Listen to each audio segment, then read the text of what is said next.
कहता है कि मेरे घर के लोगों ने वोट नहीं दिया, हमारे रिश्तेदारों ने नहीं दिया, पर मैं तो अपना खुद का वोट दिया, इसके लिए मैं एफिडेविट भी दिया हूँ। तो ऑनरेबल कोर्ट ने डायरेक्शन दे दिया और उसमें गड़बड़ियाँ लगभग अब समझ में आ गई कि गड़बड़ियाँ की गई कि ईवीएम को लेकर के जो पूरे देश में एक भ्रम था कि सुप्रीम कोर्ट नहीं सुनवाई करती है, वो भ्रम टूट गया। हेलो दोस्तों, एक बार फिर से आप सभी का मैं बहुत बहुत स्वागत करता हूं। मैं इस समय सुप्रीम कोर्ट में मौजूद हूं और हमारे साथ हैं सुप्रीम कोर्ट के सीनियर एडवोकेट नरेंद्र मिश्रा जी।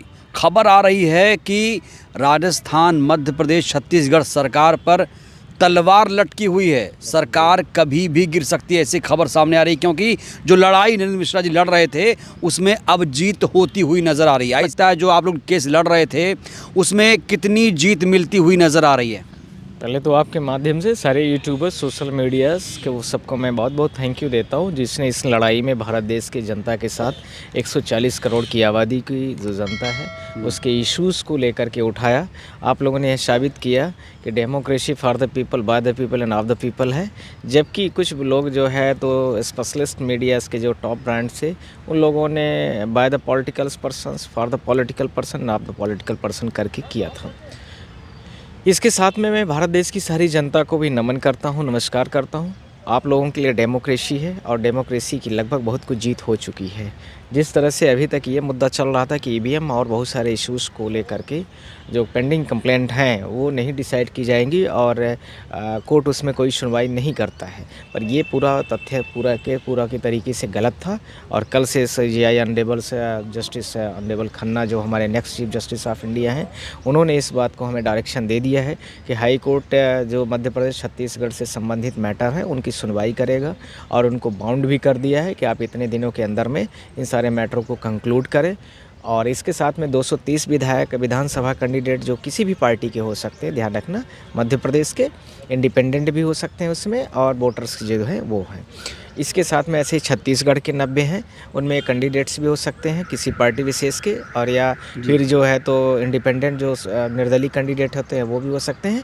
और पोलिंग वाइज जो पीपल्स होते हैं, वोटर्स हैं, सब लोग अपना अपना आकर के जो भी उनको कंप्लेंट रही है वो सब के सब आ गई है। तो इसके साथ में अब ये साबित हो गया कि कहीं ना कहीं कोर्ट जो है तो डायरेक्शन पर आ गई और कोर्ट ने यह भी किया because the maximum numbers of the complaints are related to the Madhya Pradesh. In this reasons this case be transferred very closest high court to Madhya Pradesh. First second is there, उन्होंने यह भी बोल दिया कि मध्य प्रदेश एक ज़्यादा बड़ा स्टेट है और इसमें पॉपुलेशन वाइज भी, सीट वाइज भी थोड़ा ज़्यादा बड़ा था, इसलिए पूरा मैटर जो छत्तीसगढ़ ने ट्रांसफ़र करके मध्य प्रदेश इसको ट्रांसफ़र कर रहे हैं। ये जो मामला था कितना गंभीर था, क्योंकि शुरू से आप लोग ईवीएम को लेकर, तमाम मुद्दों को लेकर लड़ाई लड़ रहे थे। क्या लगता है जो सरकार अभी शपथ ले चुकी है, क्या वो गिर जाएगी, ऐसा आप कह रहे हैं? There is two thing is here कि मध्य प्रदेश और छत्तीसगढ़ जो दोनों सरकारें हैं और अब इसमें लगभग अब सरकार के पास में ज़्यादा चीज़ें नहीं बची। अब तो ऑनरेबल कोर्ट ने डायरेक्शन दे दिया और उसमें गड़बड़ियाँ लगभग अब समझ में आ गई कि गड़बड़ियाँ की गई हैं। तो हमारी पहले जो स्टार्टिंग थी, स्टार्टिंग में लेकर के यही पॉइंट्स था कि 15,000 complaints in the pending on the physical in the online portals. Second is there कि physical lot of complaint is the pending in different table like to the SDM office, DM office and tehsildar office है ना, during of the elections. इसके साथ में हमने बोला था कि लाडली बहना योजना का जो पैसा है उसको 3 तारीख के बाद देना चाहिए। आप लोगों ने देखा होगा कि मध्य प्रदेश गवर्नमेंट ने नोटिफिकेशन निकाल दिया है, इसमें लाडली बहना योजना का पेमेंट जिन लोगों को किया गया है उसकी एलिजिबिलिटी क्राइटेरिया डिफाइन कर दिया है, जिसमें अब उनको पैसा नहीं मिल पाएगा। तो this scheme is the particular for the tampering the vote. जिन्होंने ये पैसा बांटा उनको क्या सजा मिलेगी? चुनाव आयोग कितना सख्त था? करेक्ट। तो इसमें कोड ऑफ कंडक्ट को लेकर के भी मैंने इसमें सवाल उठा दिया है, उसमें भी ऑनरेबल ने डायरेक्शन कर दिया है। साथ में मैंने 17 को मध्य प्रदेश, छत्तीसगढ़, राजस्थान जो हिंदी भाषी राज्य थे, 2-2 हज़ार किसान निधि जो सम्मान निधि पेमेंट आई थी उसको आप, मैंने बोला कि आप 3 तारीख के बाद भी कर सकते हो, 3 दिसंबर के बाद भी कर सकते थे या 17 तारीख के बाद कर देते, क्या 2 दिन पहले देने की आपकी आवश्यकता थी? तो इन चीज़ों को भी लेकर के मैंने उसमें क्वेश्चन रेज कर दिया। सबसे इम्पोर्टेंट पॉइंट यहाँ पर ये रहा कि मैंने उन चीज़ों को भी मेंशन किया है कोर्ट में कि मध्य प्रदेश में और छत्तीसगढ़ में कुछ ऐसे कैंडिडेट आए हैं जिनमें ईवीएम को लेकर के जो सवाल थे कि जिनको एक भी वोट नहीं मिली है, उनकी ओन पोलिंग में भी सिंगल, मतलब he did not gate receive a single vote. वो कहता है कि मेरे घर के लोगों ने वोट नहीं दिया, हमारे रिश्तेदारों ने नहीं दिया, पर मैं तो अपना खुद का वोट दिया, इसके लिए मैं एफिडेविट भी दिया हूँ।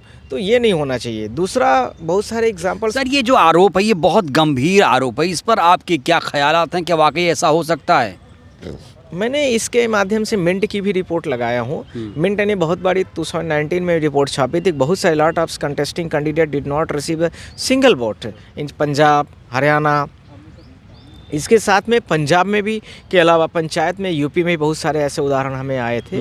तो ये सारे भी हम उनके साथ में सपोर्ट किए हैं एविडेंस के तौर पर। तो ये हुआ कैसे? ये तो ईवीएम की गड़बड़ी से ऐसा होगा कहीं ना कहीं, ईवीएम से चुनाव हुआ। मैंने यही बोला है कि ये ईवीएम भी हो सकता है या ये कैसे हो सकता है मैं नहीं जानता हूँ। और यदि ये ऐसा होता है तो उसको ऑनलाइन सारी जितनी ईवीएम है 10-5 ईवीएम आप रखिए डेमो पर, और पूरे वर्ल्ड के जितने भी हैकर हैं उनको बुलाइए, या भारत के जो हैकिंग कर सकते हैं उनको बुलाइए। जिन चीज़ों को मैन्युअली हम सारे लोग जानते हैं उस चीज़ को आपको मतलब दिखाने की ज़रूरत है ना, कि ये कि जिनको हम नहीं जानते हैं आप वाईफाई से लोग कहते हैं कनेक्ट हो जाती, कोई कुछ कहता है कोई कुछ कहता है। तो कम से कम जिन चीज़ों पर पीपल्स अपना वोट दे रही है उसका कॉन्फिडेंस बना रहे कि हमने वोट फला पार्टी को दिया है। चुनाव आयोग ने लोगों को इनवाइट किया था, आप लोग बिना छुए ईवीएम को हैक करके दिखाइए, कह रहा बिना छुए, ये संभव है? ये क्वेश्चन आपने पहले भी कहा है और मैंने जवाब भी दे दिया था। मैं कल कोर्ट में भी इस चीज़ को बोल दिया हूँ कि मैं नहीं कर सकता, इससे इंपॉर्टेंट फैक्टर आप ही दिस आप नहीं कर सकते, दिस इज इंपॉर्टेंस। तो मैंने इसीलिए ऑप्शन दिया है कि आप उसको ओपन करके रखिए और उसका पूरा सर्किट के बारे में लोगों को बता दीजिए कि ये सर्किट इसका प्रोसेस है। बहुत सारे लोग भारत के विदेश के जो हैकिंग कर सकते हैं उनको आप बोलिए कि ओपन फला दिन मैं डेमो ऑनलाइन रखूँगा और सारे दुनिया के लोग आएँ और हैक करके मुझे दिखाएँ। हर आदमी को समझ में आ जाएगा क्या क्या पॉसिबिलिटीज़ है, क्या क्या संभावना है। उन राज्यों को ज़्यादा बुलाने की ज़रूरत है जैसे यूएसए और इसके साथ में यूरोप कंट्रीज़ के बहुत सारे स्टेट जहाँ पर इलेक्शन ऐसे कंडक्ट करने के लिए बैन किए हैं। तो उनके क्या फैक्ट्स हैं उसको भी उसमें सबमिट करना चाहिए। तो ये सारी चीज़ों को लेकर के कोर्ट ने डायरेक्शन कर दिया है कल। अब मध्य प्रदेश, छत्तीसगढ़ के जो भी हमारे कंटेस्टिंग कैंडिडेट हैं सबके सब अपना अपना एफिडेविट फाइल करेंगे कि हमारे विधानसभा में गड़बड़ी हुई है। इसके साथ में जो पोलिंग लेवल पर जहाँ गड़बड़ियाँ हुई तो पोलिंग का एजेंट करेगा। इसके साथ में जो मान लीजिए नॉर्मल पीपल्स किसी पब्लिक का हुआ है कंप्लेन है तो वो भी अपना। सर मामला बहुत लेंदी हो जाएगा, बहुत जटिल हो जाएगा और मुझे लगता है इस समस्या का समाधान एक ही है, बैलेट पेपर। आपको क्या लगता है? समस्या का समाधान तो बैलेट पेपर है, पर अभी उस मोड में आने के लिए हमें प्लेटफॉर्म और ग्राउंड बनना ज़रूरी है। तो इसलिए हमने लगभग 400-500 विधायक कैंडिडेट आ जाएंगे तो उसके साथ में चीज़ें मजबूती के साथ उभरेंगी। और इसके साथ में दूसरा भी एक महत्वपूर्ण फैक्ट जो सामने आएगा वो ये होने वाला है कि जो ईवीएम को लेकर के इशू था तो 200-300 जब कंटेस्टिंग कैंडिडेट्स मतलब उसका अपोज कर रहे हैं तो हाउ कैन यू, मतलब आप उन राज्यों में तो कम से कम बैलेट में कराइए। ईवीएम की बातें हम आगे उसको देखेंगे। तो ये चीज़ें सारी अब आ गई, प्लेटफॉर्म पर आ गई सारी चीज़ें। सर आप मध्य प्रदेश से आते हैं, मध्य प्रदेश के एक बड़े नेता दिग्विजय जी ने ईवीएम को लेकर लगातार मुद्दा उठाया हुआ है, कह रहे हैं हम तो 2003 से इसको लेकर सक्रिय हैं। उन्होंने यहाँ तक कह दिया कि बैलेट में कांग्रेस पार्टी जीती है और भारतीय जनता पार्टी ईवीएम से जीती है 230 विधानसभा सीटों में।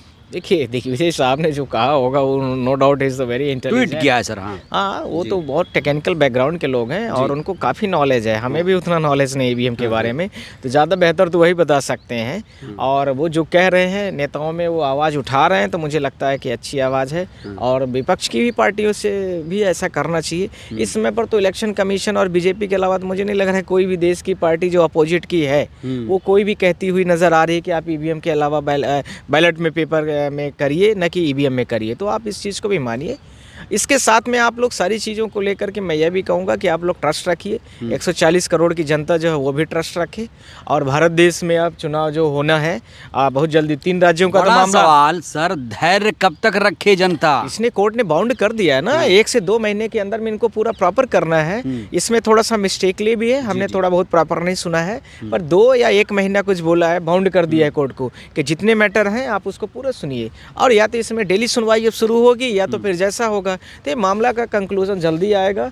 तब तक के लिए इन सरकारों को स्टे करने के लिए हम लोग जिस दिन ये ऑर्डर अपलोड हो जाएगा। बहुत बड़ी बात है सर, आप कह रहे हैं कि सरकारों को स्टे करना पड़ेगा, रद्द हो सकती है सरकार। हाई कोर्ट में हम लोग स्टे फर्दर प्रोसीडिंग कर देंगे, एप्लीकेशन मूव करेंगे इन सब चीज़ों को लेकर के कि जब तक हमारा मैटर सुनवाई पर चल रहा है, क्योंकि ये जो गवर्नमेंट फ्रेम हो गई है तो वो जो है तो उसको प्रभावित कर सकती है। इसलिए हम उस मैटर में बात करेंगे और हम लोग फ्रेमिंग करेंगे कि इसमें स्टे तब तक लगा दिया जाए।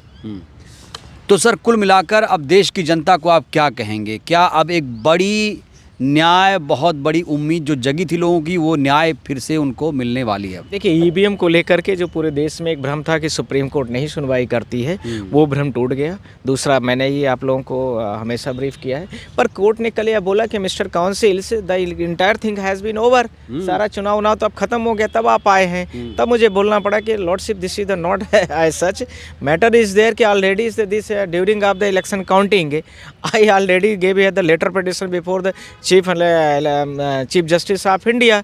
तो जो 3 दिसंबर को हमने चीफ जस्टिस के सामने उसको रखा हुआ था, वो चीज़ें सारी फैक्ट आ गई, तो हमें अभी नहीं बोल सकते हो आप कि आप डिले आए हो। हमने 3 दिसंबर को ड्यूरिंग जब काउंटिंग हो रही तभी हमने सीजीआई को कह दिया था, लेटर भी दे दिया था, आप लोगों के माध्यम से पूरे देश में वो न्यूज़ भी चली थी।